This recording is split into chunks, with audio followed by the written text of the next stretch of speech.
There we go. All right, guys. So as you know, every Thursday we jump on here and we go live where we're going to help you fix your issues this week, whatever they may be. As you guys know, we go on and we talk about business. We talk about credit. We talk about sales. We talk about marketing. And this week, I think we'll probably dive into some marketing and sales possibly, and any questions you guys might have on growing your business. But if you also have questions on anything to do with credit, we also can help you there. I just want to make sure that we keep moving forward to help you guys get to where you need to be quicker. And that's the key here. So for you guys that don't know me yet, I'm Jesse. I'm the CEO, founder of the Academy with my partner in crime who isn't here today. He's feeling ill. So we had him take off, Rodney Peak, the credit repair champion. But to fill in his place, we have the amazing Ebony Dubois, and she's going to be hanging out with us. So we really appreciate her. But why don't we jump in? If you guys have any questions, let's go ahead and move forward with that. But let's see, Ebony, I know you had been doing some calls and sending people to the new, or not new actually, but the training in there about sales, marketing that I have in there. So if you guys have any questions on any of that stuff, feel free to start, posting now, asking questions, and I'll be more than happy to help you with that. Because here's the thing, the key to success is not just delivering results to people, because although it's the most powerful asset you could have, because you can actually, once a person gets those results that they're looking for and they get that new house, they get that new car, they're going to be more open to share that information with other people and tell them about you. And I have several people in the group that have built a multiple six-figure business by simply having referrals. So once you have the results, you can definitely turn around and grow a business very quickly by just doing that. Now, what we do is we teach you guys how to go in and get your first client.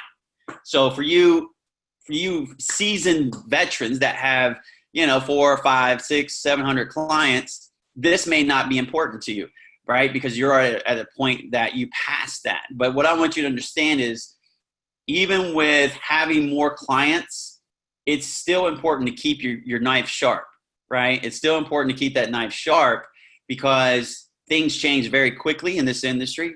Things change very quickly in the economy. 1 minute we could be up in the economy, 1 minute we could be down. How do you stay up when the economy's down? When people aren't spending money, when people don't really have the money? These are the things you have to start thinking about and start to figure out your process and figure out the way you're generating leads, figure out the way that you're talking to your clients and getting them to help you to grow. Because the thing about this process is, when you understand how to communicate to people and you understand how to ask the right questions, even if the person's in a bad place, it's a little bit easier to get them to move forward in some way if you know how to ask the right questions to help them to get over their own situation, by basically answering the questions that you're asking. But you're also putting them in a situation where they're almost feeling like they're saying it to you as if they should do it anyway. So it's a little bit easier to get someone to move forward when they say they should do it. Does that make sense? Hey, Jesse, some of these people, so this was Terry's idea, right? So Terry brought it to my attention that we need to spend a day doing this lead generation together as a team. Okay. A lot of people go out there and do it, then they come back to the group and they don't get real-time feedback. So we agreed to open a Zoom and leave it open all day so that people can get real-time feedback from us that have done it, and some of our scripts to have them ready and give it to them and to help them with what to say next. And Camilla said she had watched your videos 10 days ago. And so I asked her, after she watched Prospecting Like a Pro, did she take any action on any of it? And of course, I think her response was, I'm going to. And so one of the things Jesse did when I first started this, you guys, is he looked at my page and he saw that I was posting a bunch of pictures, both the memes. There was no content. There was no verbiage. There were no words for the algorithm to get. There was no words for Facebook to search and things like that. And so he talked to me about it, and I stopped posting pictures and started posting words. And then Facebook algorithm was able to link me to other people based off the content that I posted. So if you were running your page like I was and you had zero content, you did zero awareness, we can do the post today and it's not going to really work. And it's not that it didn't work because it failed. It didn't work because there wasn't awareness out there. So if you guys have questions about how to do awareness, Jesse is here. Marketing, sales. This is what he did in most of his businesses prior to today. That's what I was saying on the live this morning. So now is the time to ask him questions about how to bring awareness to your clients, what Facebook algorithms are really pulling, because this is his area of expertise. And if you're not using him to the full capacity, then this could be your personal hour of mentorship right here with him. Because when other people don't ask questions and I jump in, I took those hours as my personal hour then, since nobody else wanted to step up. And that's where the growth came from. The growth comes from you stepping up. So if you watch Prospecting Like a Pro and you took the time to write down questions, now's the time. If there was something he said that you're not sure how to implement, now is the time. Yeah, and I appreciate that, Ebony. Here's the thing, guys. Sales is sales. It doesn't matter what industry you're in, right? It doesn't matter what you're doing. I know a lot of people say, well, people are different in this industry than they are in other industries and all this other stuff, but we're dealing with people. And when you're dealing with people, you're dealing with emotions, you're dealing with situations they're in, you're dealing with problems. Your job is to figure out how to move that person forward, find out what the problem is, and then how help them to solve that problem by basically walking them through the process through questioning. So what you're doing is you're actually asking the right questions to lead them through finding out what the problem is, how it's affecting them, and whether or not they even want to change. Because even though a person has a problem, it doesn't necessarily mean they're ready to change it. So just like with, and I use it very loosely because I don't like to terminize this with it, but what I want you to understand is, just like with any addict, any person that had anything going on problem wise, they have to be ready to change, to do anything. And the same thing goes here. This is a problem that people have. They have a problem paying their bills on time. They have a problem being able to be responsible to their situation sometimes, but also we're dealing with people on the other factor that have things happen to them out of no control of their own, right? Medical bills stack up, things like that. So you've got to figure out what that person's going through, who they are, how they work, what's happening, and whether or not they're ready to move forward and change that situation. So, and for a lot of you that have clients, I've seen it, I've heard it, this person's done this, they're not paying me. You're going to deal with this stuff on the daily routine of this process because, the fact is that's just where we're in that industry, right? We're dealing with those types of people that, there's a lot going on. The mindset is different. So you've got to learn to fix your mindset and put yourself in a better situation where you're more positive and able to be the person that's going to help them level up. Just like with me, I've got to get on here and I've got to be my 100% to help you level up.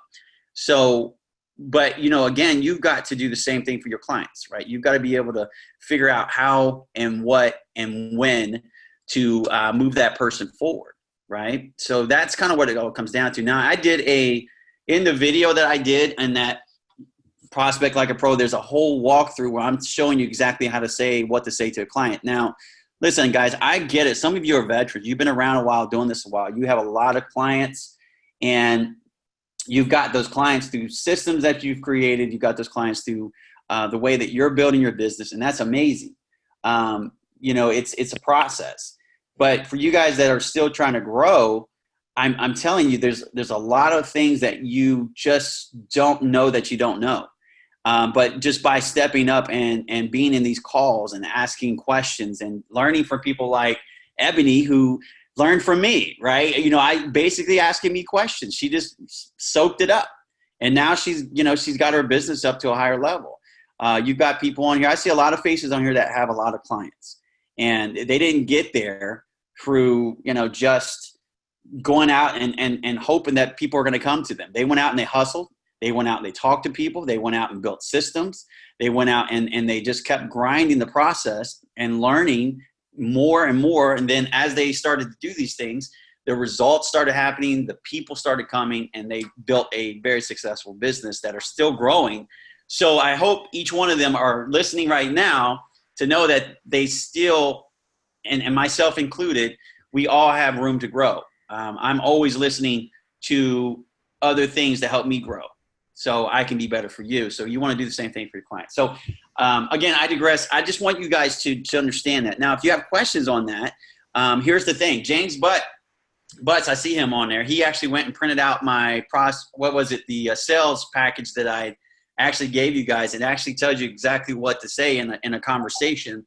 If you get that, it's inside the units section. You can actually go in there and use that to be able to help you to get kind of moving in that right direction. And then you can use the video to kind of fill in the gaps a little bit. But these calls are important. Now, Jesse. Yes. Angela is saying that she watched a pro video series in chat. She's saying in chat, she watched the series and she learned that she should find popular people and interact with them on posts. And I think it's not just popular people, it's any person, right? Because once you interact with them, the algorithm says you're friends, right? Yeah, the thing about Facebook, guys, and we can talk about that real quick. So here's the thing about Facebook. If you're trying to get someone to see your post, you got to be able to use social media for what it is. Social media is a place that was built for people to be social. So if you're not being social and you're just out there spamming your feed, well, what's going to happen is it's not going to show to those people. They're not going to see it. Doesn't matter how many times you put it out there. Now, you have a lot of people say, oh, you should post 3, 4, 5 times a day, blah, blah, blah. And yeah, that might get a couple people, but you're not really going to get anybody to see it because the algorithm is set up to allow you to interact with people. That's why you see some people that get 1,000 people to a live, because there's so many people that they communicate with, either on the back end or the front end. These network marketers that are out there, that's how they do their business, right? They're communicating to people on the back end, and then they're talking to people on the front end. And then when they do a live, they talk about their product or whatever they're doing, then they get a lot of people jumping on. So key thing is to understand that you have different tools in Facebook that you should be utilizing to get everything to work together. So how does that work? Well, doing lives are important. There's actually let me put this out there. Here's a software that's called Live Pigeon. You guys write that down, livepigeon.com. What it lets you do is basically record yourself like you would go live, right? This is for all my people that are scared to go live and talk to people and look crazy. But what it does is it allows you to literally go in, create a video, edit it, whatever you want to do, put it inside Live Pigeon, put the date and time that you want it to go live, and it will automatically make it go live as if you're live. So whatever date you put it on, whatever time. So let's say I'm on vacation. I'm like, dang, I still want to go live, but I don't want, the family might be in the background, all this other stuff. And I'm trying to kind of keep it, professional if I wanted to. But what I would say to do is I would set up my videos and do them all, put them in Live Pigeon. Live Pigeon will then connect to Facebook at that time and make it go live just like you're going live. Now, you're probably thinking, well, what about the interaction? Doesn't matter, because think about it. Although you might not be interacting with people on the live, when people comment, you can even say that in the video. Comment down below if you agree with this, or put a 1. And you see what I mean? So you're actually still getting them to interact without talking to them. And what happens is, as they start to interact and ask questions, you can always come back and check your feed later and see what they said and comment to keep that boosting up. Now, is that similar to like Webinar Jam when you do those recorded webinars? No. The Webinar Jam is basically, that's just a webinar platform to allow you to sell. You can actually have people get on your email. You can set that up. There are times that you set that up for, but that's a different system. It's based on a platform system. This is a thing that's set up to communicate with Facebook. Guys, Facebook is very particular about what system it allows you to connect to. Because it doesn't want you spamming the system. So this Live Pigeon that we found, it was just created, and I kind of, I know some of the people that are involved with that system. So what I would say do is take a look at that system. They do have a $47.97. I'm not an affiliate of it, so I'm not pushing affiliate on there, but I just know the system, and I know a lot of big influencers are using it. Just to give you a heads up. So let's give you an example. If I want to show up on Facebook, YouTube, Instagram all at once live, well, it's kind of hard to make all those work at the same time and be sync without messing it up. So if you use Live Pigeon, you can actually put it out to all those platforms at one time at the same time. So if I was to go live at 9 o'clock every single day, and I was going on vacation, give you an example. I'm just using that example. You can do it for anything, but you basically set it up for 9 o'clock to go to all different platforms, and it would literally look like you're live on all these platforms at one time, and it's recorded. So, if you did mess up, you can go back and fix it and edit it and put it on live if you wanted to. So this will help you to go across the platforms, give more content, and then still look like you're going live, because we all know that going live, well, hopefully you know, and if you don't, I'm telling you now, when you go live, you're going to see more people seeing your stuff, but also you're going to have more longevity because Facebook keeps showing that to people. Whereas if you go and record something and just put it on there, recorded, it dies. You know what I mean? It doesn't show. Now, we're working on some things right now to take my videos that I do. You guys see me doing my videos every day where I take the videos and I put them in there and put them on my stuff. Those are all done, edited. So we're going to start creating those from my lives that I've done or anything that I've done. And we're going to start to edit those out and then put them on as a live and test that too. So we're going to be working on that as well. But I would suggest checking it out and testing it for you guys that are really scared about going live or just don't have time. Test that out and see how it works. But I promise you're going to get more engagement. You're going to get more people seeing your stuff. But don't go on a sale. The thing is, see, this is where people get messed up. They go and they try to sell stuff, right? Like if you need credit repair, contact me, blah, blah, blah. You understand that when you go out there, you're just another me too when you're pushing that stuff. It doesn't really help you. What it does is it really starts to, every time someone sees your stuff, they're like, oh, she's just talking about, me doing credit repair. I'm not ready for that yet. But if you're giving content and value, then they're more open to watch it. And then what happens is they start to get to know you, like you, and trust you more.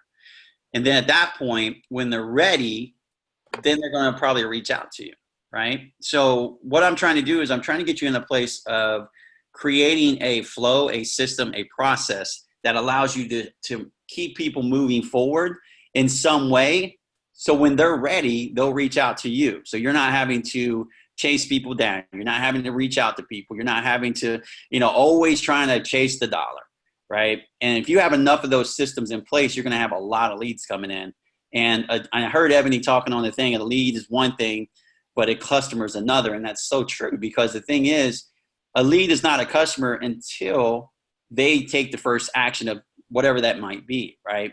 And the first action is possibly sitting down with you in a call. Now, keep in mind, even when you get on a call, that's still not a customer, right? They're not a customer until you actually start to work. You don't even get paid until you start processing. So, it's a whole process of what you need to do before you even start processing clients. So make sure you have these systems in place so you're not having to not only kill yourself to get people in and constantly try to, flow people through the process, but you also have a way to move people to your main process where you can do the work and get paid. And that's going to be the key to being successful. Like even with the Academy, we're constantly pushing leads. I mean, we push leads like crazy. I think we do about 40, 50,000 leads a month. So you got to understand there's big numbers that you have to get yourself to where you want to make sure you have clients coming in. Now, you guys necessarily don't need that, right? You don't need to have that kind of flow right now because a lot of you are one-man shows. So you're just trying to get to that 50, that 100, that 200, that 400, that 500, right? So the ideal is to put systems in place that'll help you get there and utilizing the tools that you have. Now, I'm not saying go out and let's learn Facebook, let's learn Instagram.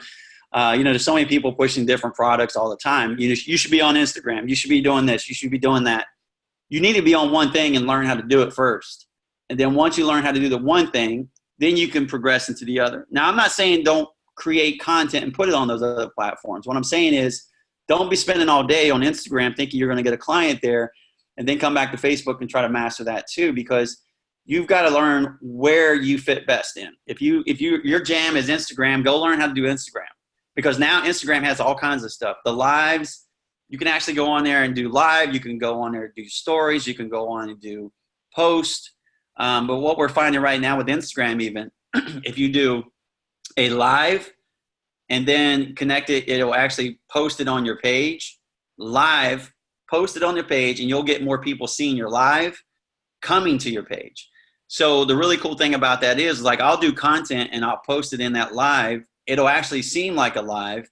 And then what'll happen is they'll come and watch it, come to my page, and then I start to see more likes. I start to see people following me, looking at my other content that I have and my stories. So start looking at those things for sure. There is another software, it's called InShot. So for you guys that are doing Instagram, if you want to do InShot, you can go to InShot. I think it's InShot on the app. But what you can do is you can create little videos. Let me show you.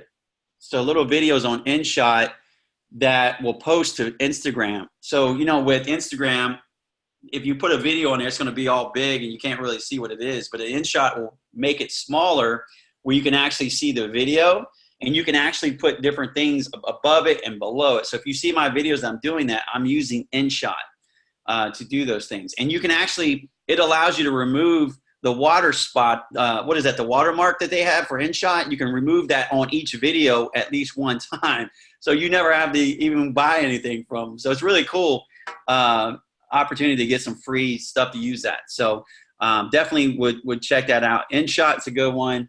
Live Pigeon is a good one. So that's two big tools right there that I use, guys, that'll help you to automate a lot of this stuff and still seem like you're live, still get more people coming to you through those channels. So any questions on that? I had a question. This is Monica. Hey. Hi. So how do you create awareness without being annoying on social media? Where's the borderline of becoming annoying and becoming, you know, trying to still put out good content? Okay. Here's the thing. If you're consistent, you will never be annoying.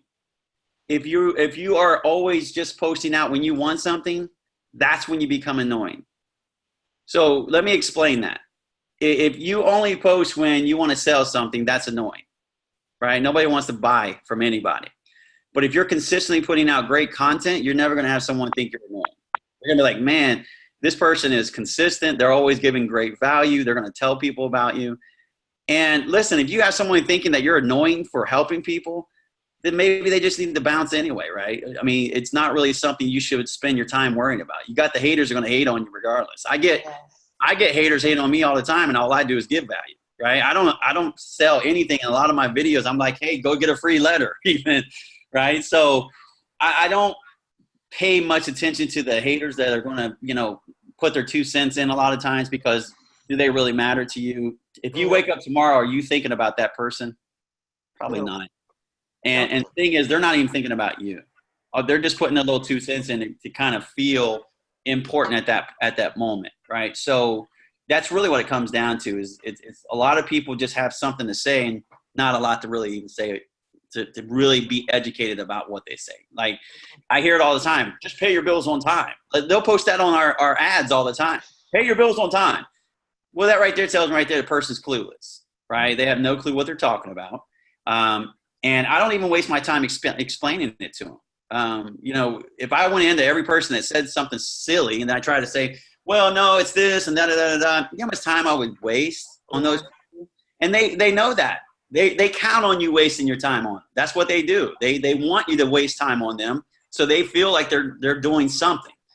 So I wouldn't waste it. I delete, I remove, I ban. I don't worry about those people. So I just keep moving forward, and I help the people that want help. Okay. And one more question. I'm sorry. When is the best time to go live on social media? Is there a good time frame to post videos? Here's the thing about this. You need to figure out your market and your people. So what you need to do is you need to test it. So how do you do that? All right, well, you go live different times, and you see where you get the most people looking at your stuff. But see, you got to understand, you're not going to see people when you first go live. Most of your people are going to see your live after the live. That's what you have to focus on. So that's why I'm telling you, if you go live and use like Live Pigeon, you don't have to use it, guys. I'm just trying to give you guys tools to help you to get over the fear. Because some people are feared. They don't want to go live. They're going to mess up. They're afraid they're going to say something. They're going to sound silly. And a lot of times, you know, when you're in your own head is what it is. So you're preventing yourself from being successful by not taking action because you've now put this burden on you that you're going to mess up. You're going to do this.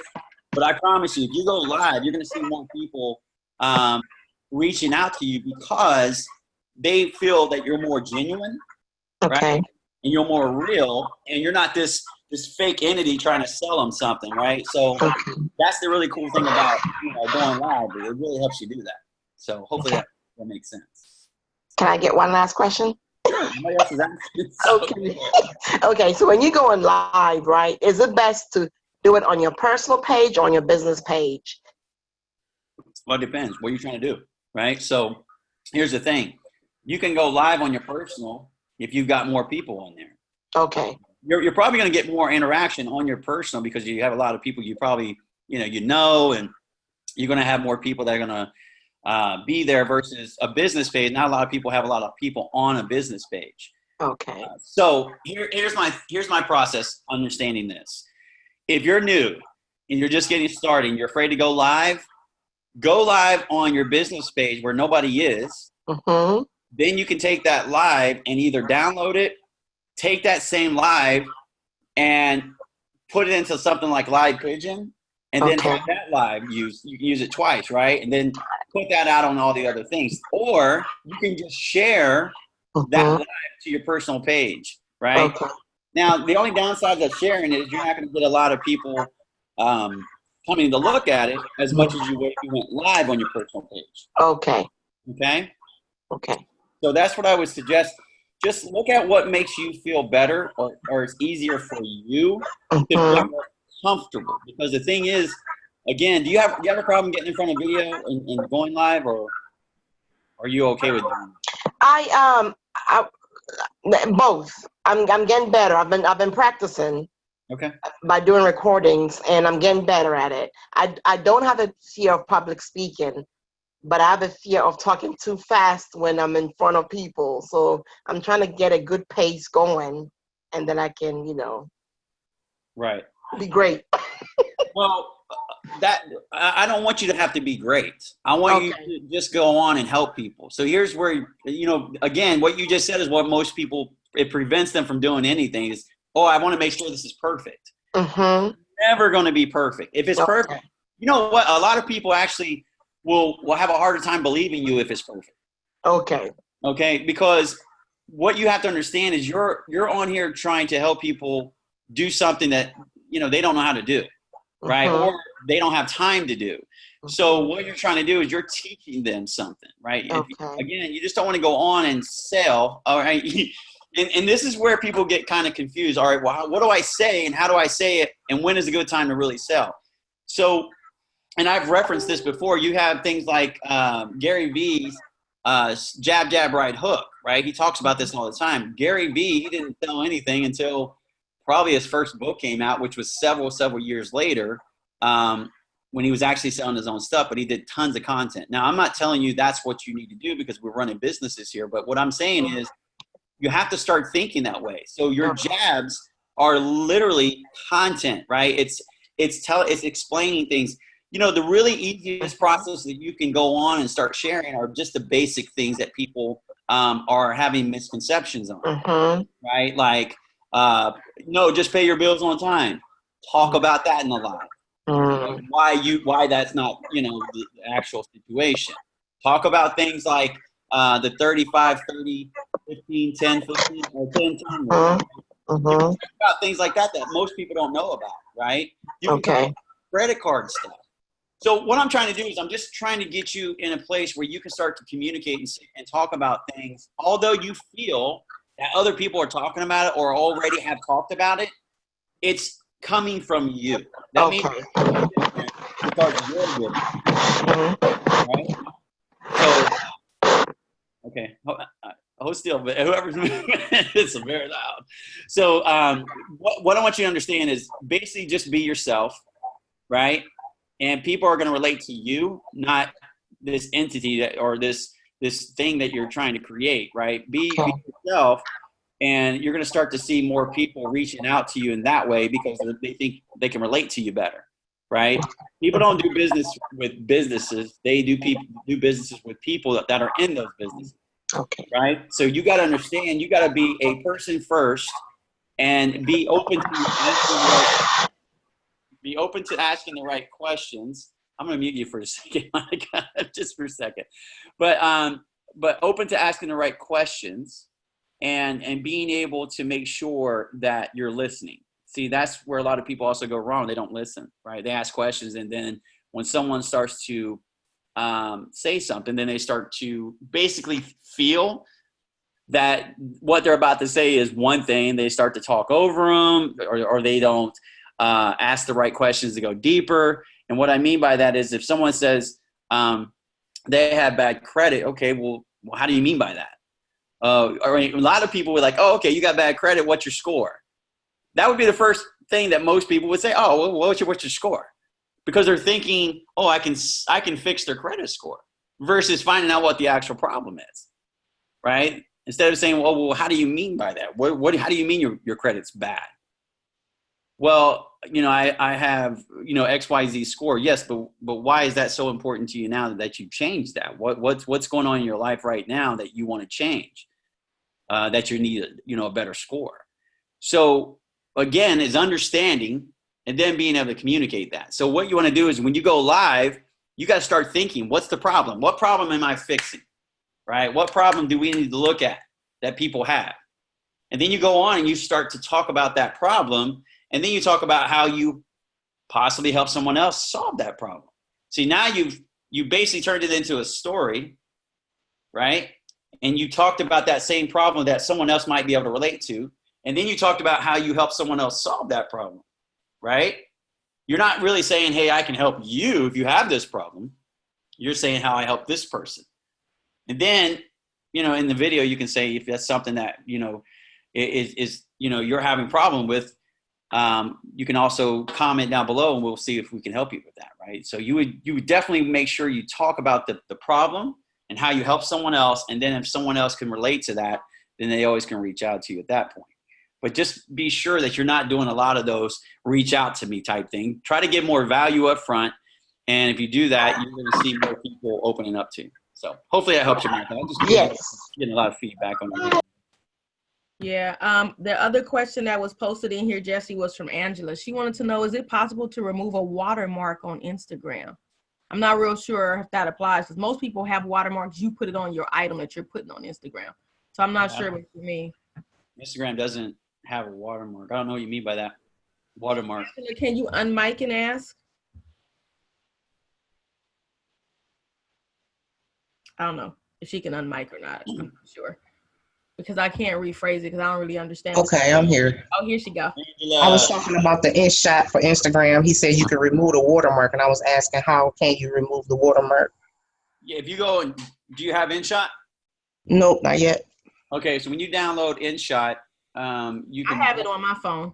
Yeah, so all you do is when you go in, you go to set it up. It gives you a frame. It says frame on it, and what you're going to do is on the frame, you open it up, and you can change the frame to make it where it has the one for Instagram. So let me open mine up real quick. Okay. So basically, if you go in and grab a video, let me just grab a recent video. And basically, like this one here I just did today, right? I don't know if you guys can see that, right? Yes. So what I do is down here where it says, I don't know if you guys can see, but it says canvas right down here. Yes, I see it. I click it, and then I go over here to where it has these taller ones right here. Mm-hmm. See over here where it has the taller ones? Yes. That's where you put your video. And what will happen is it's going to basically... Hold up, Jesse, hold up. So I click my video, and when I click on Canvas, it comes up trim, rotate, flip, and copy. Where you at? Yeah, I've got... So like if I click my video at the bottom for Canvas, No, just click on where it says Canvas over on the top right there. Oh, above the video. So I see you no frame, full fit, left and right. Yeah, it'll show all the frames. So Okay. what you want to do is you want to grab the first taller frame, Mm-hmm. and what you want to do down here where it says InShot, you just tap on it. Like, here, let me tap on it. And you see it's going to pull this up when you tap on it, right? Yeah, and then you just say remove this once. That's all you got to do. It says, Okay. and it's going to remove it from that video. And as long as you edit that video, so you can edit that video several times. So what I would do is I would create one video for this to put in Instagram's, the lives, right? Where you have your stories and then you have where you go live, put it in there and it'll actually show it where, let me go to Instagram here. You guys ain't following me on Instagram. You might want to go check it out. You can go to Rock Bottom Game Changer. Rock Bottom Game Changer. I changed the name on it a while back, but it's Rock Bottom. Okay, so I think I see where you are. So you have to click on ratio and change it from there when you say the tallest one, and then go to the tallest one from ratio. Hang on a second. I'll come back to it. Give me 1 second. I just want to show you guys this real quick. So if you go to Instagram, you hit that little house right here. Mm-hmm. And then you come up here and you hit this over on the was it the right? And it's IGTV, right? And there's a little plus button right here that you push, and that's where you can add that video where it's going to be somewhat like that. So you see the videos in the middle? Yes. And then above it and below, you're going to have empty spaces that you can add stuff to. So literally that's how you want it to show. You want to be able to see the video. Otherwise, it's going to show it really big and you're not going to be able to even see anybody on the video. So that's why you need that canvas to make sure you do that. Okay, you need canvas too. Okay. Well, what I'm saying is on the InShot, the canvas setting, right? So. Okay. Okay. But if you open InShot, right here next to the scissors, it says, what does it say? It says canvas. I mean, that's what it says. You just click canvas, and that's it. And it has the different sizes. You got one that I use for YouTube, which is right there, the first one. Mm-hmm. And I use this one here for IGTV. Okay. Okay? Okay, thanks. You're welcome. This is recorded. You guys can go back and watch. But if you do IGTV, you're going to get more people seeing that because it's almost like you're going live. So if you put a video in there, and the real good thing about IGTV is you can go live or you can put a video in, but you can also add tags in that as well. So if you go out and find some really good tags that make sense for what you do, you can actually add those hashtags in there as well on IGTV, so it gets more people seeing it. So that's another cool feature. Does that help? I got the tag off, Jesse. Okay, cool. Yes, it helped. Thanks. Good deal. Good deal. What was that, Ebony? I got the InShot off. I hadn't even thought about the InShot being in there. I didn't even care. But I got it off doing what you said. I figured it out based off what you told me. So, I took it off, but a lot of times, unless you have a different color, like my stuff, see, a lot of those things will have different colors, but you can put images on those videos. If you go back and look at, like, if you go to my Instagram, you guys can see on there, like on my IGTV, you can see how I kind of do things. So that might help you to kind of get some idea. And while Jesse's talking about this, you guys, I need you to understand awareness, okay? You have to bring awareness to you, to your product, to your company, to your service. You have to do awareness.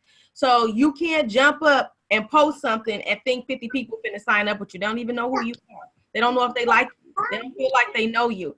A lot of you want to be really, really private.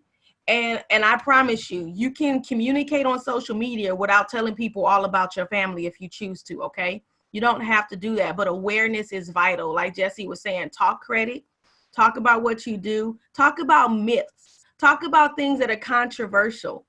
Talk about the things that nobody wants to bring up and why it's an important part. You know, most of the time, I promise you, if I bring up cut the strings, it's an all-out battle on Facebook. Okay, it's 70 to 100 comments later because nobody wants to believe that they look irresponsible because they have 10 addresses. No one wants to believe that they have 20 phone numbers and they've been told that if it's true and accurate, that it has to be there. These are commercial companies that sell our information. You want some fighting, some mess, go on Facebook and tell people that you're going to help them by taking off all their addresses because they look like they shiftless, because they look like they one step away from moving and not paying their last debt like they moved from the last 5 addresses. Yeah, runners. It's what we call runners, guys. You don't know. I mean, these are underwriters. You're dealing with underwriters. You're dealing with loan banks. If you're going around and you have 5,000 different addresses, I mean, I don't know if I'm gonna be able to get a hold of you the next day, right? So I'm going to be really, really cognizant about being able to offer you a loan of any kind, right? And this goes for your clients too. You have to explain that to them. Say, well, if you have a bunch of different addresses, phone numbers, workplaces, I mean, you look like you've been all over the place. So if your underwriter comes and even though the score gets you through the door, if you don't have those things in place so it cleans it up, you could still get denied because they're still not sure that, you're the type of person they want to do business with. So just keep this in mind. The cleaner you can make it, the better you will be once you do get through the door, right? Because they're going to be looking at these things for sure. And then they start to look at, lates and all these other things that come into play. But just keep that in mind. But again, guys, you have to understand that Facebook, Instagram, they're all platforms. Instagram's growing like crazy. Facebook just took control of that completely now.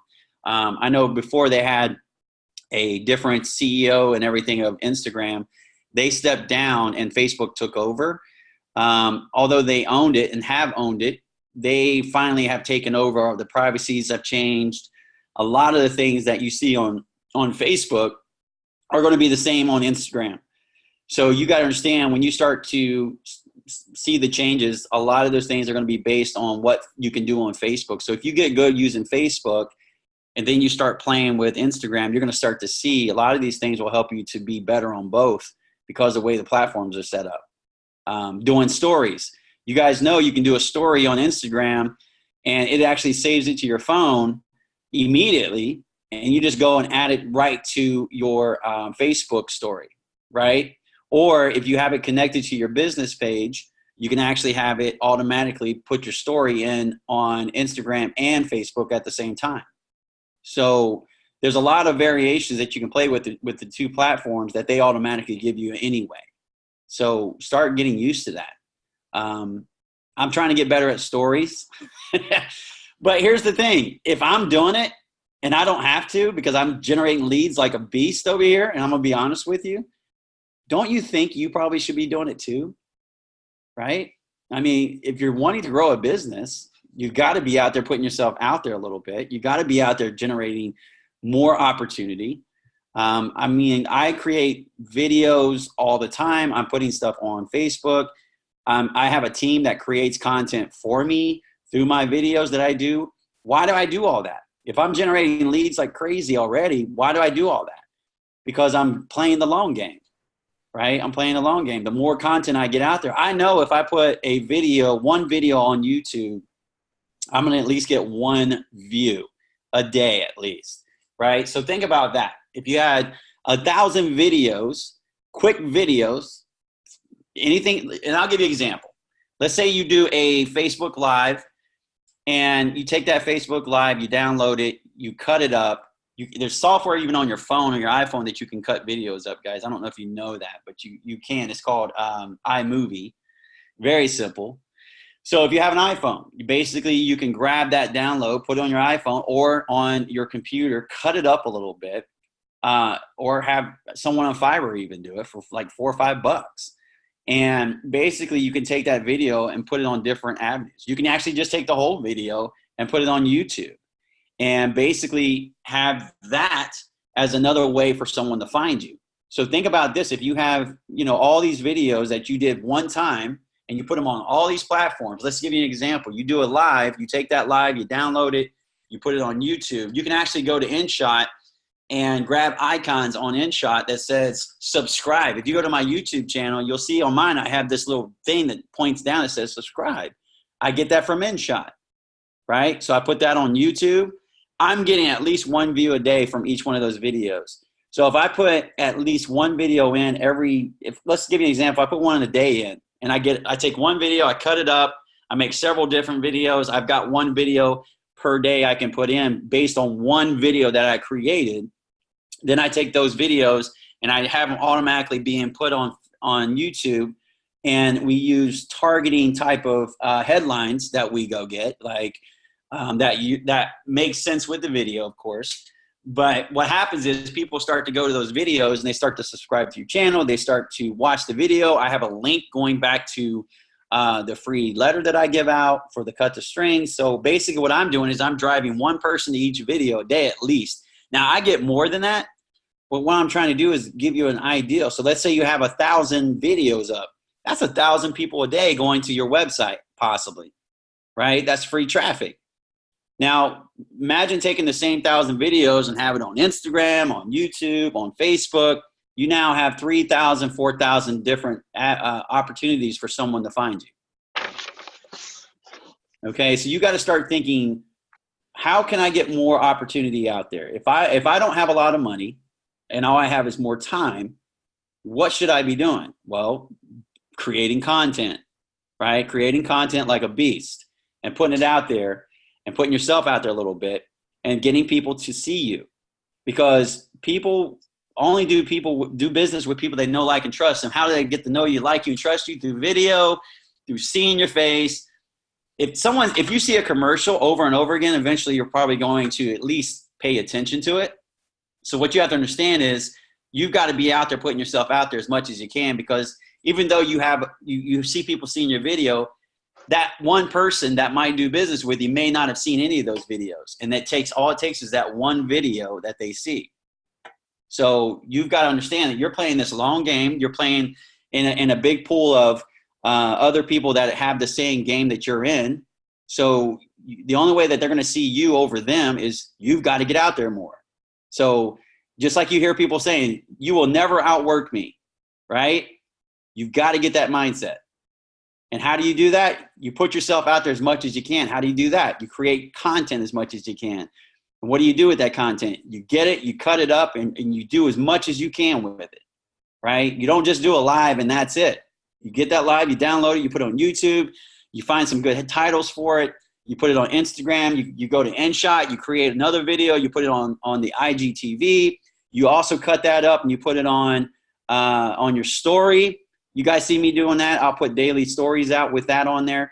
I'm doing everything that I'm telling you to do, right? And I still generate tons of leads. So I want you to understand, I'm doing this because it works. I'm not doing it because, it's just something to do. I want you to understand that. So you got to get out there and put yourself out a little bit is what I would say do. Does that help out? Does that make sense? Jesse, this is Erica again. Hey. What is the best way to handle, let's say you do put out a post or a video and you get a ton of leads. What is the best way to streamline those leads so that you don't lose them? Okay. Well, that goes to an autoresponder system you need, right? You got to have some kind of way to keep those people in your system. Once you get a lead, it should stay in your system somehow so you can communicate. So I would get an autoresponder with whatever service. There's so many of them out. You got Aweber, you got Active Campaign. A lot of people like Active Campaign because what you can do with that is you can create a flow. So let me give you an example. If you have Active Campaign, you get a lead. They come in and they click, they see you send the first email out, and if they click a button to open that email, you can actually send them to a different email because they opened that email. So, or if they open that email and go in and click a link inside of that email, you can actually send them to a different email for that. So what you can do is you can create multiple streams of flow for where that person is. So what that means is when you have people coming in, they may not be ready to fix their credit. So you can actually take them down a different pipeline of helping them to learn more about why they should possibly look at fixing their credit. Now, if someone's ready to fix their credit, you come in, they're going to be a different type of person. So they're going to come in, they click a link. You can actually figure out a way to drive them a different way, right? To educate them on how to fix their credit versus why they should. Does that make sense? Yes. So that's really how Cool Active Campaign allows you to do that. Now, if you're just wanting to get a lead and you want to just nurture the leads all the same, you can do that. Use Aweber. They're actually working to make that better, but Aweber's been a system has been around a long time. They're actually probably cheaper. You can get them to kind of get started, and as you start to build up that email list of people that get to know you, you can actually move those people over, right? A good service that I would suggest if you want to build like a funnel is ClickFunnels, right? You can actually find the link inside. Yeah, it is an affiliate link. I am an affiliate of them. I will admit to that because I love them. They have a great platform. And for you guys, I would suggest if you're looking to build a funnel to drive your people through, definitely look at ClickFunnels. It has a good service. I think you can even, if you just have one funnel you build, I think they even let you downgrade from like the 97 to like a 67, even a 37 if you message support. That's like a hidden secret. I don't even know if they still do that. But the $97 a month, it actually gives you so many funnels that you can build. But if you just want one funnel that you just need one funnel that you use, you can just say, hey, you know, is there a way I can downgrade? I heard that I can downgrade to like the 67 or something like that. I think they used to do that. To keep you. So that's a little thing I learned a long time ago. Now I have the highest platform because I use a lot of funnels, but I would suggest definitely looking at that. It's an easy builder. You can put an Aweber Active Campaign connected to that. You can even connect your merchant account gateway to it. If you have the kind that they use, I think they use several different ones. So if you have a merchant account gateway, you can connect that to your funnel. So if they come in, you can actually set up a way for someone to even purchase through that process. So that could make it easier for you. So there's all kinds of softwares out there, though. I mean, I'm just giving you ideas here. Hopefully that makes sense. Yeah, thank you. You're welcome. And another thing, Erica, you can always do when they first hit you with their inbox, a lot of time people on Facebook aren't using their real name. And, you know, you can say, hey, I just want to make sure I'm calling you by the right name, you know. Yeah. So, you know, is Nicole your name or whatever? You can ask them, okay? Like Angela's Facebook page doesn't say Angela. So unless you want to call her by something else, then you need to make sure that, A, you got their name. And it does as of last night. Oh, last night she fixed it. Hey now. And I have that problem with a lot of people. They inbox me on one name and pay me under another name. And then they hit me like, oh, I never heard from you. And I'm like, I don't even know who you is. They're like, oh, I paid you under this name. Well, how am I supposed to know you paid me under some other name? I don't even know who you are now. So make sure you know who they are and make sure you ask them for their email address and their phone number right then. As soon as they start talking to you, you can ask them for their information so that you can, you know, I don't want to restrict us to Facebook, to just being in the messenger. At some point in time, I may want to call you. Are you okay with sharing your number with me? Yeah. Are you okay with sharing your email with me? Because no matter what you tell me, I'm going to have some education related material that I can send to you. Can I have your email address? I like that. When you say educational material, then it's like they're more apt to give you the real one. Right, because I do have something I want to send you and I need you to tell me I can send it to you. You contacted me for information.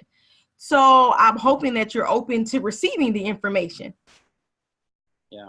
And let me add to that too, because here's the thing. I use Messenger like crazy, guys. I use the voice messenger, right? So they can hear my voice. So you guys can hear my voice. I want you to get used to hearing my voice. The thing is, you get to know somebody through the tonality of how they communicate to you. You know, if someone comes on and they're typing, you can't really tell how their tonality is through typing. Sometimes people sound different through a type and verbiage type than they would if they were talking or saying it to you. So them being able to hear your voice is so vital.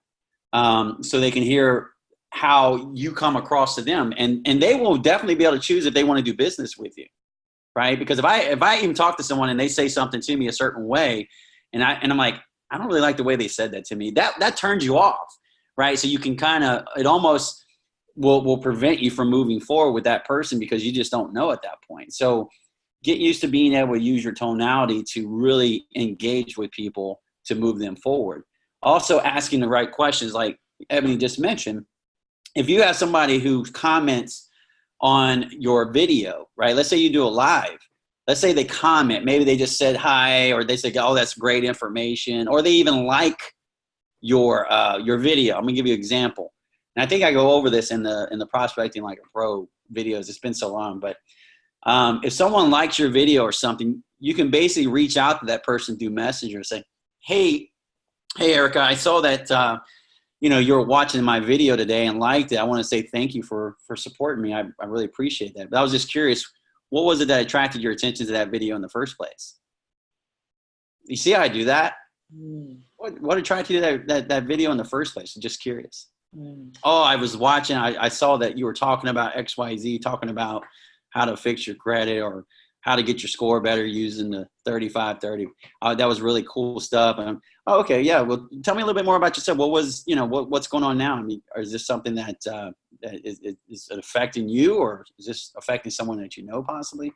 And you can basically start the conversation, right? I mean, that's how you can go one-on-one. If you really want to start hustling the business, you can actually start to talk, but you can do so many messengers at one time. Let's say I had 100 people comment on that video. If I shot out 100 messages and said the same thing, I'm using my tonality. I'm not using a copy and paste process, right? So now it seems more real. It seems like, this person, is reaching out to me and saying thank you for watching the video. You're also communicating with them. So Facebook says, oh, they must be friends. So next time you put a video out, as long as it's within the algorithm space, Facebook will show that video to that same person. So now just by doing a messenger, you will start to see that person will start to see your videos more. So you see, by just doing things like that, you can even reach out and say, hey, thanks for the support. I saw you message on my video today, or like my video today. I want to say thank you for supporting my video. I'm just curious though, what was it about the video that you liked or got your attention? And they say, oh, I just liked what you were saying. Okay, sure, not a problem. I really appreciate it, right? You may lead into a conversation. If you're not the type of person that want to go deeper and try to pull that out, you can always just lead into that. But what happens is just by having that quick conversation, you've now put them in your algorithm where they'll see your videos moving forward. See what I mean? Now, since most of my following is on my personal page versus my business page, does Facebook frown upon you mostly using your personal page as opposed to the business? Here's the thing, guys. You're not supposed to use your personal page for business. Okay, but there's a gray area, right? There's a gray area. Here's the thing. If you're on there and you're giving content and doing lives and sharing information, Facebook doesn't really say anything about that, right? They actually will share that information out to a lot of people. But if you're on there spamming, buy this, buy that, and all this other stuff, well, what happens is you have people who start to comment on your videos and on your content, calling it spam. So what happens is it draws Facebook's attention. They then come look and say, yep, this person's using their personal page for business, right? And then what will happen is they can actually cancel your account. That's why they have the business pages. Yeah. But if you're ethical, if you're smart, right? Like all you guys are going to be on here right now because I'm teaching you how to do this. And you go on there and you do it in a way that is not spammy and you're helping people, well, you're never going to be a flag because people are not going to flag you if you're helping, right? So that's why, it's important you understand this stuff. So if you're doing videos and you're sharing content, you're sharing information about, stories where you're helping people, then it shouldn't be a problem. But if you're constantly just going on there and posting, images of, stuff that you've done and trying to, if you contact me, if you want this too type stuff, you know what I mean? That stuff eventually will turn into a red flag because that's really all the content you're at. You're not adding value. You're just trying to sell something. Does that make sense? Yeah, it makes perfect sense. And that's why your people are following you, right? Because either they already know you or they figure they can get some value out of you, out of being a friend with you. So if you're not giving value and you're just trying to sell them, they're going to what? They're going to leave, right? They're going to stop following you. They're going to stop caring what you post.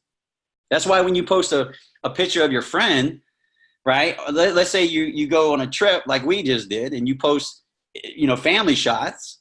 Well, you get a lot of likes, right? Because people are like, oh, that's cool, right?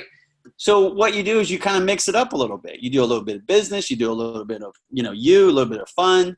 You're a real person. That's why it's a personal page.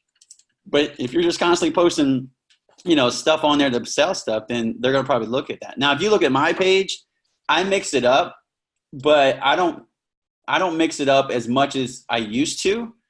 Why? Because I have other avenues that I use, right? I don't really use my personal page to really build business. Does that make sense? Mm-hmm. As I used to do.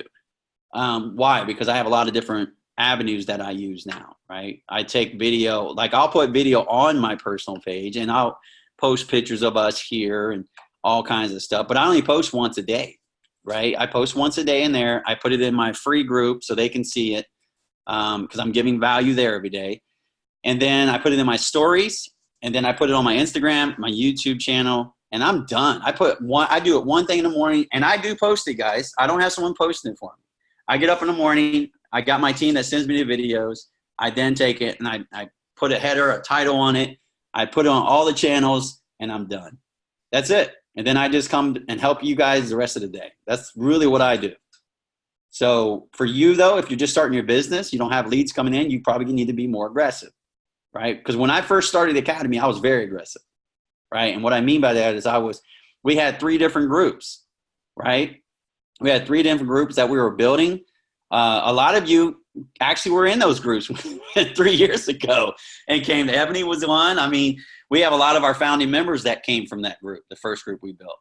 So understand that these groups are powerful, right? So you should definitely be building a group, not just, here's the thing. If you are using your personal page, use it in a way to move people to a group, right? Move them to a group where you can actually give more value and do whatever you want to do in there. Mary Taylor, she's doing that now. I just saw she's got me in one of her groups that she's doing.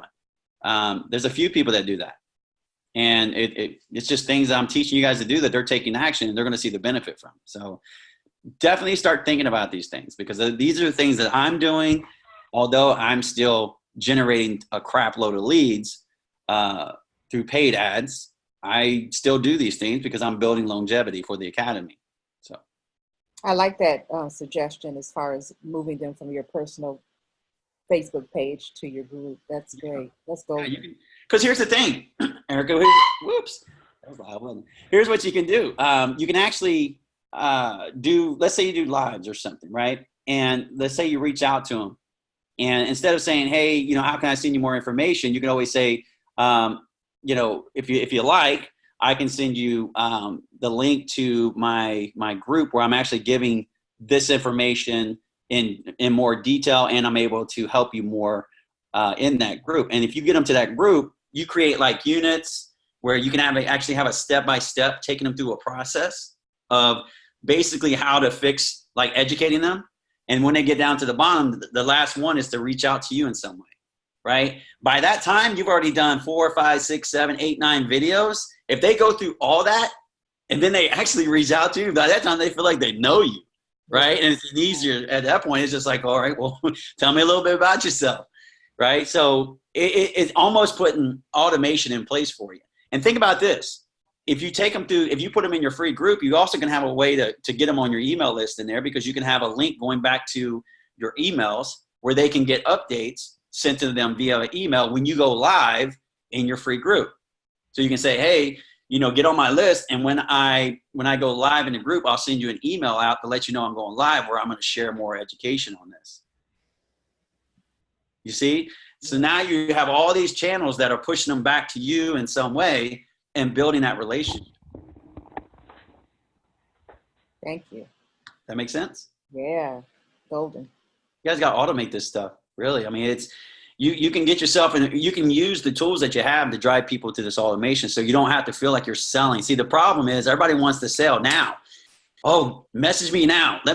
This nurturing. I've got members that join the academy that have been in my email list probably for about 6 to 8 months, even some of them a year. I check because when they come in, they put their email in, and then when they join the academy, I look, some of them say a year even. So they've been on my email list a year before they even took action. Wow. Yeah. But here's the thing, Erica. I'm still driving my leads through. So I get the people that come in the front end. I get the people that need more nurturing. And then I get the people who, when it's right, it's right. After so many times, they're like, okay, I'm ready. Right. It's just, you gotta meet people where they are. And that's why you need these systems in place. So you aren't always having to follow up. Hey, you ready yet? Hey, you ready yet? Right. You know what I mean? That's what it is. You're building these systems to help you with that. Does that make sense? Yeah. All right. Any other questions? Anybody else? Got me hot. Yeah, I think it's great content though, building awareness, how to funnel them in, where to put them. And if you're not high tech yet, Excel spreadsheet, Word document, as you grow your business, you'll find the need to get a better database going. But until you grow your business, put them where you need to put them so you can maintain them and track them and be have great customer service from the beginning to end. Because if you don't have great customer service, they're not going to stay with you. Like Jesse says, they don't do business with the business. No one wakes up and goes, oh my goodness, I want to sign up for credit repair. They don't. They want a house. They want a car.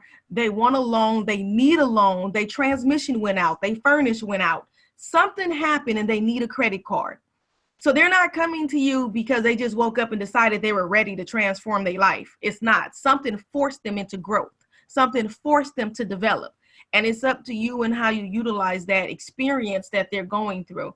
So if you can educate them, great. If you can develop them, great. Be ready. Stay ready.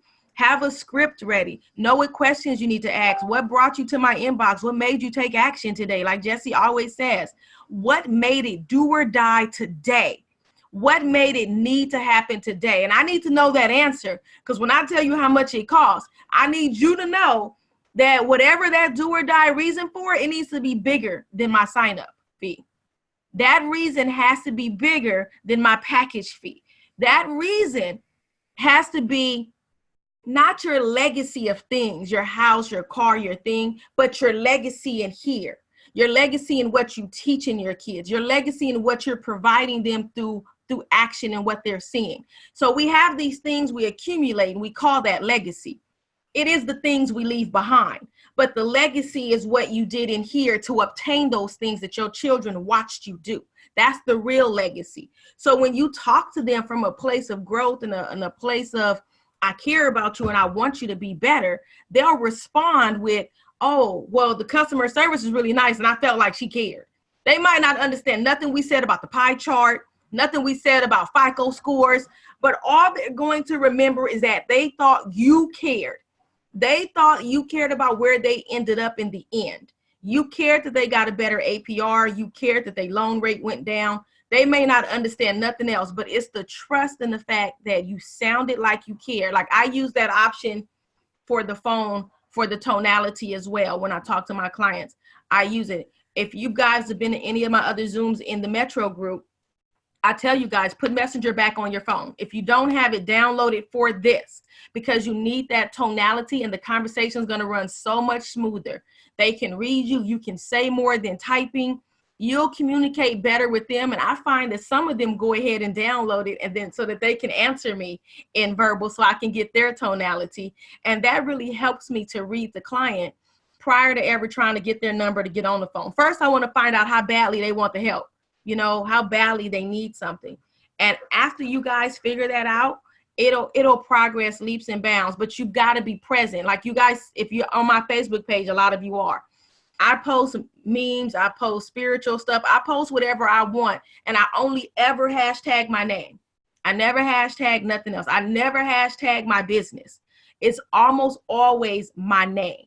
And then the one time I did something business related, I didn't get flagged, I didn't get in trouble because it was rare. So Facebook will overlook something that's rare, but if it's consistent, then you'll get in trouble and go to Facebook jail. Yeah. And then the point that you said, use your name and not the business name. I think I need to follow that. And if it's a picture, so if you have a business name that's a picture, then Facebook algorithm can't read a picture, okay? But if you're typing your business name in there, that algorithm is reading it. Yeah. Okay. They won't show. And the thing is, it's going to anything you have links, any of that stuff, they're not going to. Yeah. All that stuff everybody on there doing to push their business. Yeah. But most of your people already know you have a business. If your people don't know what you do, then you're doing a bad job of communicating with your own people. How are you going to talk to strangers? Yeah, and here's the thing, guys. You got to understand you're dealing with people, and like Ebony just mentioned, there's each person is going to be in a situation differently, right? Just like their credit score is different. Every situation with credit is different. So you've got to be able to find out, first of all, if you can even help them in the first place, because we can't help everybody, right? The thing is, they may have bad credit, but what's going on with their credit first? What's going on with their situation? If there's something going on, if they have too much revolving and everything else is good, I can't help them with that. They need to get that down. All I can do is tell them what they need to do. So what you need to do is when someone comes to you and say, hey, I got bad credit, and you go right into, well, what's your credit score, blah, blah, blah. What you need to do is first find out why. Why is this the problem? Then start going deeper. Because the deeper you can go, the more emotions that you can pull out. Because if you ask the right questions, get that emotion come out, what happens is, like Ebony mentioned, when you get to the price part, their emotions and everything else is going to be so high, right? And that feeling of I need to change, and I need to do what? I need to change now, right? That's the key. Why now? That's a very powerful suggestion if you use that. I want you to start thinking about that. And that's in the book I gave you guys, by the way. Ask them, well, tell me a little bit about your situation. I'm not quite sure I can even help you. See, what I do is I say, I'm not sure I can help you. See, what they're automatically doing at that time is saying, well, what's wrong with me? Why can't you help me? Subconsciously. That's what happens. Everybody starts to do that, right? They're like, well, what do you mean you can't help me? That's right? Don't you do credit? Don't you do that? I mean, that's what you do, right? Why can't you help me? My credit's bad. Yep. Yeah, but I'm not quite sure I can yet. So we need to talk about this a little bit. I need to find out a little bit more about you. I need to find out a little bit more about your situation and what's going on, just to be sure I can help you. You see, I play that. I'm up here playing this game because I'm like, look, you need to prove to me that I can help you, not the other way around. I'm not proving to you that I can. I know I can help if you have the right situation. The thing is, you need to find out if you're a good fit for what I do. So if you ask the right questions, they're going to feel like they have to prove themselves to you, not the other way around. I like you mentioned that because I was on the phone with a client today, as a matter of fact, and he was asking me, how can you help me? And I was going over, he wants to he wanted to improve his credit in order to start investing in real estate. So I flipped the script and I said, if this is your goal to become a real estate investor and you want to improve your credit, then this is the start to make. So now he signed up. So I like that. Yeah. And to add to that, Erica, here's what I would have said. If he would have said, well, how can you help me? Well, sir, I'm not quite sure I can yet. Mm-hmm. Right. And he would have been like, whoa, well, what do you mean? Right. Yeah. Well, I'm not quite sure I can yet. I need to find out a little bit more about you and your situation first, just to be sure what we're doing here will even work for you in the first place. Because I'm not quite sure I can help you. But if you would, just tell me a little bit more about your situation. What's going on? Sounds like you're possibly looking to maybe invest in some more in some other things. You may need some more capital. See, these are things we need to look at, because if that's the factor and your credit's not where you need it to be to get those things, then we may have to look at that first as a possibility. You see what I do? Everything I'm saying, I'm making sure he understands that, hey, look, first of all, I need to make sure you're a good fit. I need to find out if what I'm doing is going to help you.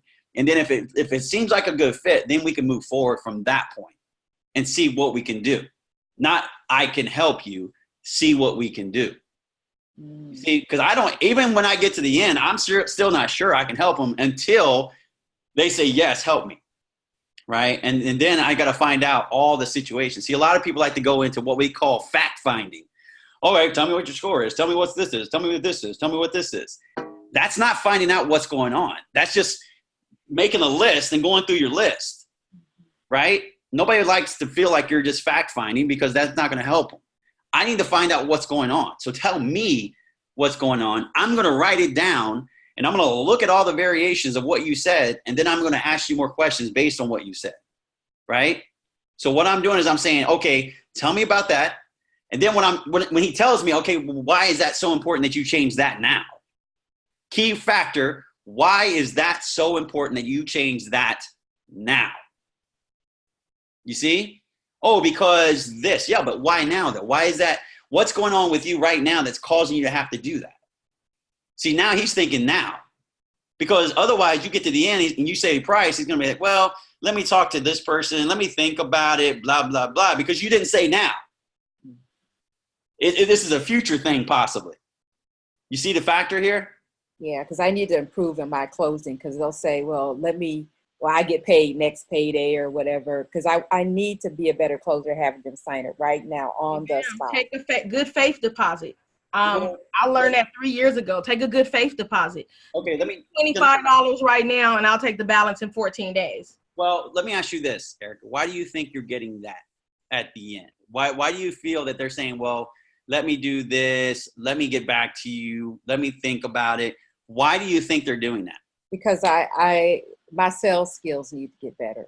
Why do you think they need to think about it? If you're the right person, they need help, you're the right person to do the job, and they feel that way, why would they ever have to think about it? I don't know if it's a trust factor or me just, like you said, flipping the script and making it seem like I'm not the person they're the ones who are interviewing for. Me to want to help them versus the other way around. Right. You need to become the authority, right? You need to look like the authority in their eyes, because when you're the authority, you become the person that they feel that can do the job. There's nobody else to go talk to. There's nobody else that, will be able to do the job. I've got the person in front of me that can do it. That's you. So when you're asking the right questions, you should never have to close. There's no closing when you ask the right questions up front. That's what I'm trying to explain. The thing is, when you ask the right questions, you move them through a process, you get the emotions. See, do people buy on fact or do they buy on emotion? Emotion. All right. So if you're asking the right questions in the beginning to get that emotion, like, why is that so important to you now? Right? For example, if someone's trying to buy a house, okay, well, tell me a little bit about your situation. I'm not quite sure I can help you yet. So tell me what's going on with you right now that's causing you to want to have to move forward and get a new house, not fix your credit. Oh, because, we just had another kid and we live in a 1-bedroom apartment. My income's low, but I know if I can get my credit right, then I might be able to get a loan to at least get a 2-bedroom apartment. Yeah, but why is that so important to you now, though? Oh, because we're having this other kid, and I don't want to have to live in a 1-bedroom apartment with 2 kids, right? Or even 1 kid. So, okay, so it sounds like it's pretty important to you then, possibly. Well, yeah. So, all right, so what's going on now that you feel that you're doing that is causing you to have this problem? So what I'm trying to do is I'm trying to take them deeper in the situation. So if you were able to get that house, how would that change your situation? Oh, it would make things so much better. It would make it happen, this happen, this happen, and this happen. You see what I'm doing? I'm getting them to basically change their mindset to, oh my God, if I do this with you, because you're the one helping me to realize this, then I'm going to be able to have this. Oh man, I don't need to think about it. I know you're the person, because I'm going to be able to do this, that emotion. And this is what happens if I don't. I like that, because I've been focusing more so on facts.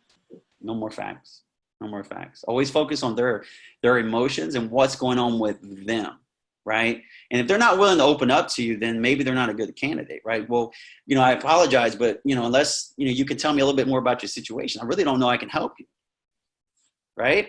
And they're like, whoa, what do you mean? You see what I'm saying? You got to be that person. Don't let money drive you. Don't let that process drive you to help people.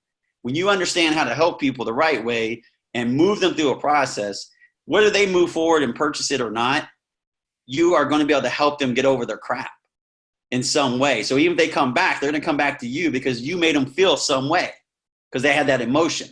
You see, people, even if they have to go ask their spouse, think about this. If I explain something to you, right, and I'm trying to tell you how all the facts and all the features and how I can help you do this and do that and do this, and then you're like, okay, yeah, it sounds great, but I need to talk to my husband. Or you think you're going to be able to go back and tell your husband all the stuff that I just blurted out? No, right? But if I ask you the right questions and you have that emotion, do you feel you'll be able to go back and tell your husband how you felt, that emotion you got when you talked to me and how it made you feel about the situation? Absolutely. So you're going to be able to sell basically the system to your husband based on your emotions, right? That's going to help you to remember. The emotion, not the facts. I like that. Yeah, it's the emotion. That's how people, we're all emotional creatures, period. And when you understand that process and how to communicate the right way and ask the right questions to get that emotion evolved, push them through, by the time you get to the end, it won't be a factor of how much, it'll be a factor of how can I, when can I, let's do this. Right? Because I'm just going to come back and say, well, based on what you mentioned earlier, it sounds like this might be a good fit for you. You see, I'm not saying, yeah, this is good because you can do this and you can do that. I'm saying based on what you mentioned earlier, it sounds like this might be a good fit for you possibly. Really, the next step is just for us to sit down, go through your credit report, figure out what would be the best solution to help you do that, see what we can do to enhance and enrich that process, and also help you to get that new home that you just mentioned that's so important to you. If you like, really the next step is to set that up, get your credit card, however you want to play for it. We can definitely do it that way, and then we can go from there. You know, if that's appropriate. How would you like to proceed from here? And that's it. How would you like to proceed from here?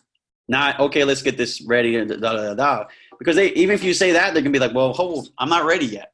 But if you say that sounds appropriate, how would you like to proceed from here? Right? I'm giving them an option at that point too, so they can even say, oh, well, yeah, let's go ahead and do it. You see? Excellent points. All excellent points. Dave is typing in the chat because he at work that is good that they're not creating a sense of urgency, and that they got to create that sense of urgency on their part, depending on what the client says. And that's all great. Jesse, Dave wanted something from you, and he posted it in chat, and I'm not really understanding what he wants, but I think what he wants is what you have in Prospecting Like a Pro. So he said, hey, Jesse, I'm working now, so I'm not able to ask questions, but can you make a video on all that you're going over right now? And Angela asked him that this would be recorded. She told him this would be recorded. And he said that he wants the whole process on how to take it from 500 and turn it into 50,000. But here's what I'm thinking he really means. I think he really means the Prospecting Like a Pro is what I think he really means. Yeah, I think you need to type in maybe our comment in the group, 500 to 50. I'm not sure what you mean by that. Or I didn't hear you say that part, so I think that's something he added because I didn't hear that. Well, so I'm thinking he's meaning the Prospecting Like a Pro part. Yeah, or the funding thing. I don't know. I mean, I know I have something go 500 to 50,000 on business funding or something. I guess that might be what he's talking about. I'm not sure. So I did text back to him that he might have to reach out to you directly at another time, because I wasn't probably going to be able to convey it. Oh, he says no, like the video he made. Yeah, I have no idea, Dave. You're going to have to reach out separately. Yeah, you're talking about other than Prospecting Like a Pro, the only videos that I constantly watch for sales in here. Yeah, if you guys go to the membership portal, there's, if that's what you're even talking about, Dave, is a $500 to $50,000 in funding. That video is in there as well, how to do that step by step. Also, it's in the membership portal or mastermind group underneath announcements, I think. But as far as the sales stuff, I did a whole walkthrough just like I kind of did now, but I did from step A to Z on, I had somebody actually get on and pretend to be a customer for credit repair specifically. And I walked them all the way through the process of what I would say and what they should say. Those videos are in there in Prospecting Like a Pro section as well. That whole process of what to say. Also, I even broke it down and put it in a PDF format that one of the guys, I think it was James Butts, printed out like a book even, so he has it with him. That's also in your units. So if you go to units, it's in there. I think it's like unit, 25 or something, but it says how to sell or something like that. So it's a whole PDF guide, exactly what to say, when to say it, how to say it on a very basic level, but it'll help you get started until you get better at what, I'm kind of teaching. I'm going to do more sales on this stuff for you guys if you like. Again, I love this stuff. I can teach you guys to take people from A to Z. So if that's something you guys want to see more of, we can definitely do that. I have no problem. We should make it a series. It's like once a month, like, the first Thursday of every month should be sales and marketing.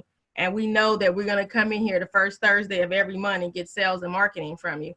Yeah, we can do that. I mean, I don't care, guys. I mean, I think that would be great. You know, something on sales that takes us from A to Z. Because I know I'm growing from it, definitely. Yeah, I'm more than open to it. I love this stuff, so I'd be more, sometimes I have to watch saying it too much because I get a glare. Sometimes I feel like it might be a glare for some people's eyes. So I try not to. Level 10. Like when Erica asked her question, you went to level 10. You was talking funnels and all this other stuff, and a beginner might be like, oh my God, what is all this stuff? And you ran through like 7 systems in a matter of 90 seconds. Yeah, I know. Listen, guys, there's so much out there. And here's the thing. I can only give you so much in these calls, right? So make these calls each week, and we'll do what we can to help you. Yeah. You guys are live. You're in the chat, too. Angela says, sweet. Eddie says, teach, brother, teach. Well, I'm more than happy to share it with you guys. That's why I do what I do, right? And I'm more than happy to give you that value. So we'll make an effort to kind of mix it up a little bit for you guys for sure, and do the sales. I know we're working for some other things for you velocity people to get kind of your own little call for that too. So I know we're working on that per Ebony. We'll get that set up where you guys will have a velocity call as well. So I'm trying to work many different avenues here to give you guys more time with me and Rodney. So and with Ebony. Ebony's doing a great job on helping you guys. So I know she said after this, you guys are going to have an open session where you can go on. So right, and make the post that we're talking about that Jesse posted in the group, his lead generation, his experiment for curious student. We're going to do it after this, you guys. Yeah. So what I would say do is, and I'm going to cut it off because we're at like the 2-hour mark. So, and I got family behind me going, hey, and I love you guys. I gotta spend some time on vacation too. I guess I better run. But here's the thing. This will be recorded. So anybody that wants to go back and watch this, just go back and watch it. Francine, I see her on. She'll get the recording up to date for you. Go back, listen to what I said. At least learn that very first part of what to say when you bring the client in. That will allow you a little bit of room to at least move them further to find out what the problem is. Once you find out what that problem is, then you can figure out what's causing them to want to change that now. Remember that word, now. And then once they tell you why, then you can start to figure out the next process possibly for them. If you start to get used to the words that I use, like possibly, why now, tell me a little bit more about that situation. I say these things because I'm trying to get them to tell me things versus me telling them. Nobody likes to be told what to do. You understand that, right? Everybody here, I mean, I guarantee you, as kids, we never liked when our parents told us something, right? But we always, when someone asks us a question, we always like to share. The thing is, if you have a situation going on, a lot of times as humans, we share things with our family and friends that we normally wouldn't share. So if you get someone to feel like you're more of a person that wants to help them, they're going to share more information they normally wouldn't with you. So if you ask the right questions, they're going to start to share. And the more you ask, they're going to start to get that aha moment and be like, man, I didn't even think about that until you asked me that question. Automatically, when someone switches that gears and gets that aha moment in front of you, you can see their eyes change, right? Or even hear the tonality change over the phone. You're going to see a difference in how they communicate back to you. You're like, man, I've never really thought about that until you mentioned that to me. Yeah, let's figure this out. You see, it just changes the demeanor of how they act towards you. So get good at understanding how to communicate. Use the verbiage. Start to understand how to ask the right questions. These things will help you to move those people forward and take action, because you still got to help them get over their crap, right? And by asking the right questions, you'll do that in some way. So hopefully that helps. So no more questions. I will cut it there. We're at the 3 o'clock mark. So what I'll do is I will plan for next week. We'll jump back on next week. And if you guys want to go over some more sales stuff, we'll do that. Rodney should be back, so we will be able to go over more credit stuff if you have questions about that. Hey, we didn't have any credit questions today, so I guess that's okay. But all good. But if you guys have questions about anything else, ask in the group. I'll be watching as I'm on vacation. You guys know I'm doing my best, and I have been pretty much answering a lot of questions while I've been here. So hopefully that's helped a lot of people. But I want you guys to really get out there and hustle. When I say hustle, I mean get out there and help people, not, grind up, until you don't make anything, but just do the things I'm telling you to do on a low level, and you'll start to see some results. Use those tools I told you. I'm telling you, it's going to make a difference. The thing is consistency. It's not going to happen overnight. It's total consistency that's going to work that. So you've got to figure out a way to get clients now. How do you do that? Do videos. Do ways to get people to comment, to like your videos. Then reach out to them and ask them, hey, tell me a little bit more about why you were looking at my video today. Just what attracted your attention to it, right? No big deal. What attracted you to my video I just did? Oh, okay, cool. You get a conversation going. You find out a little bit more about their situation. They may move forward then. You see, so you just got to start utilizing the tools that you have and understanding how to ask the right questions. And the rest of the stuff will start working its way out. And then as you get more, get better at this and know how to build systems, you will have more clients coming through. And then this part that you're doing now will be easier because now they come through a system. You know how to talk to them. And now the sales will start to change your situation. So, and then you just start to learn things, how to get referrals and stuff. So, which is cool. So anyway. Love you guys. Thank you so much. I hope that was some value for you. I want you guys to go out today, make it great, have a great weekend, and we will be back next Thursday. Again, this video will be up, so I will talk to you guys soon. All right. Love you guys. All right. Have a great day. Thank you. You're welcome.